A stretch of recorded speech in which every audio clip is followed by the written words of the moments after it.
भारत और पाकिस्तान के बीच तनाव लगातार जारी है और इस समय पाकिस्तान कई सारी अलग अलग दिक्कतों से जूझ रहा है। भारत पहले ही सिंधु जल संधि को रोक चुका है और इसके अलावा भी पाकिस्तान में अनाज, बिजली, गैस इस सब की किल्लतों का दौर जारी है। ऐसे में अब IMF ने पाकिस्तान को अपनी जरूरतें पूरा करने का साधन तो दिया है, लेकिन तब भी पाकिस्तान के सामने कई शर्तें हैं।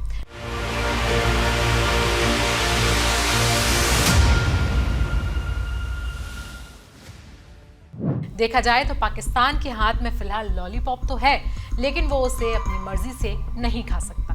खैर, 9 मई 2025 को इंटरनेशनल मॉनेटरी फंड यानी कि IMF ने पाकिस्तान को $2.4 अरब की 2 किश्तों की मंजूरी दी, लेकिन इसके साथ ही पाकिस्तान के सामने 11 नई कड़ी शर्तें रख दी। इनमें से संसद में बजट पास कराना, गैस और बिजली के दामों को लागत के हिसाब से तय करना और एक्शन प्लान पब्लिश कराना जैसी बातें शामिल हैं। अगर पाकिस्तान इन शर्तों को सितंबर में होने वाली अगली समीक्षा से पहले पूरा नहीं करता है तो अगली किश्त तुरंत ही रोक दी जा सकती है। मतलब पाकिस्तान के पास पैसा तो है, लेकिन वो इसे मनचाही जगह खर्च नहीं कर सकता। IMF की 17 मई को जारी की गई एक रिपोर्ट में कहा गया कि भारत और पाकिस्तान के बीच बढ़ते तनाव से बड़ा रिस्क पैदा हो गया है। रिपोर्ट में लिखा था कि अगर IMF की मदद का गलत इस्तेमाल हुआ या ऐसा लगा कि फंड का इस्तेमाल निष्पक्ष तरीके से किया जा रहा तो इससे IMF की साख को नुकसान पहुंचा जा सकता है।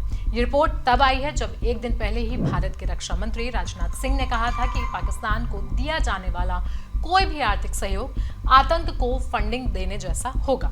उन्होंने खासतौर पर IMF से अपील की थी कि वो पाकिस्तान को $1 अरब की आर्थिक मदद देने से पहले फिर से एक बार विचार करें। पाकिस्तान को कुल $7 अरब के IMF पैकेज का हिस्सा मिल रहा है, जो सितंबर 2024 में मंजूर हुआ था। ये 37 महीने का एक पूरा प्रोग्राम है जिससे 6 बार समीक्षा होगी। IMF ने कहा कि पाकिस्तान सरकार ने भरोसा दिलाया है कि वो इस प्रोग्राम के तहत जरूरी आर्थिक सुधारों को आगे बढ़ाएगी ताकि देश की इकोनॉमी को स्थिर किया जा सके, विदेशी मुद्रा भंडार मजबूत हो सके और समावेशी विकास पाकिस्तान में हो सके। अब ऐसे में आइए आपको बताते हैं कि पाकिस्तान के सामने कौन कौन सी शर्तें IMF ने रखी हैं।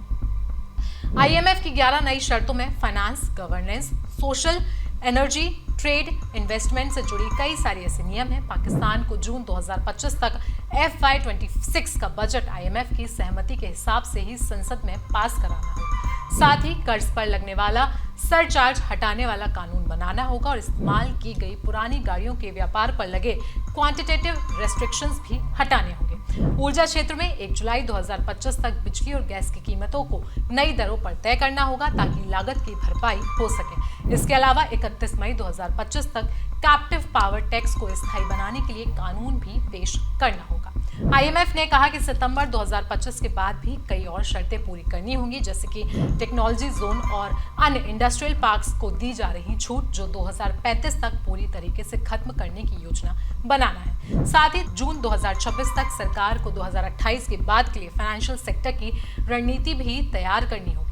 खैर, IMF द्वारा जारी की गई शर्तों को पाकिस्तान कितनी तरीके से पूरी कर पाता है आप और हम बहुत ही बेहतर तरीके से जानते हैं, लेकिन पाकिस्तान को फंडिंग मिलने पर अब भारत ने चिंता जताई है। IMF बोर्ड की बैठक में भारत ने वोटिंग में हिस्सा नहीं लिया। भारत ने कहा कि पाकिस्तान IMF की फंडिंग का दुरुपयोग कर सकता है और इसका इस्तेमाल सीमा पर आतंक फैलाने में जरूर होगा। भारत के विदेश सचिव विक्रम मिस्री ने कहा कि IMF को अपने फैसले पर गंभीरता से विचार करना चाहिए और आंकड़ों को ठीक से जांच करना चाहिए, फिर ही पाकिस्तान को इतनी बड़ी मदद देनी चाहिए। जिसके एवज में IMF ने कहा कि वो साफ तौर पर समझाना चाहता है कि ये फंड देश के रिजर्व बढ़ाने और जरूरी खर्चों पर फोकस करने के लिए है, ना कि आयात जैसे गैर जरूरी खर्चों के लिए। तो ऐसे में पाकिस्तान के सामने 11 बड़ी शर्तें हैं। ये कितनी तरीके से पूरी हो पाती हैं, ये देखने वाली बात होगी। बाकी आप इस पूरे मुद्दे पर क्या राय रखते हैं, आप हमें कमेंट सेक्शन में जरूर बताएं। साथ ही साथ देश दुनिया की बाकी खबरों के लिए भी जुड़े रहें जनसत्ता के साथ।